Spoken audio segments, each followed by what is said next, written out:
Now we're going to talk a little bit about the airbrush that's used to paint smaller models or coupons for calibration of the pressure-sensitive paint.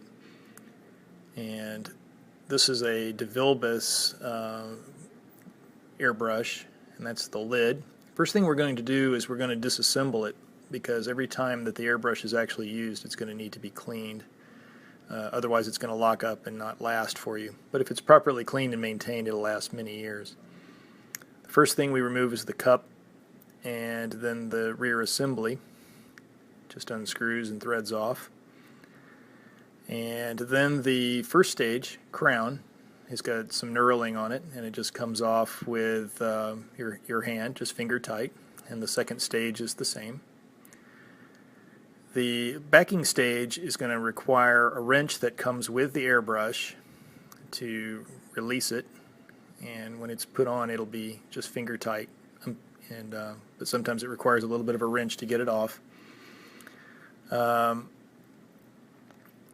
Underneath that is the O-ring, and sometimes you can roll it and get it off, and other times you need a little bit of assistance. This is the metering needle, which just simply unthreads at the knurling down near the base and slides out, and it holds the button at the top, the air valve button, in place, which just falls out. And if you're careful and don't bend the tip, you can use the metering needle to encourage the O-ring off. And the O-ring should be removed before you use any solvents to clean it, because the O-ring will swell and not seal properly. And that's about it. All of the parts are cleaned with acetone and a sonic bath, and once they're clean we can reassemble the gun. And here I'm putting the air valve switch on the top, which allows the air to begin and allows you to meter or throttle the amount of paint. And it's held in place by the metering needle, which just threads through the hole in it and out of the front. And again, you tighten near the base, and you should be able to push the valve and see it kind of push the button back. And then the O-ring that we took off goes back and seals in its little groove. The O-ring is extremely important. If you lose it, the airbrush won't work, and you'll have to order another O-ring. So keep track of the O-ring.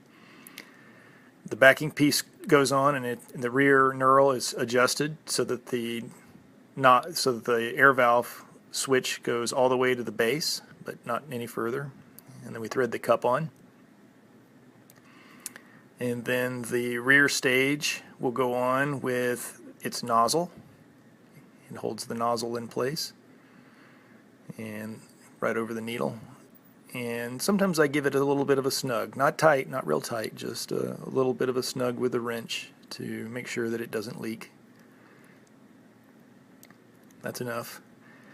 And then the other stages just thread on. They don't require a wrench at all. There's the middle stage and then the front crown.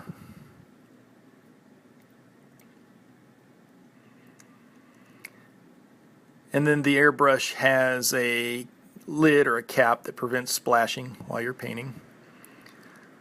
And that's that. It's together.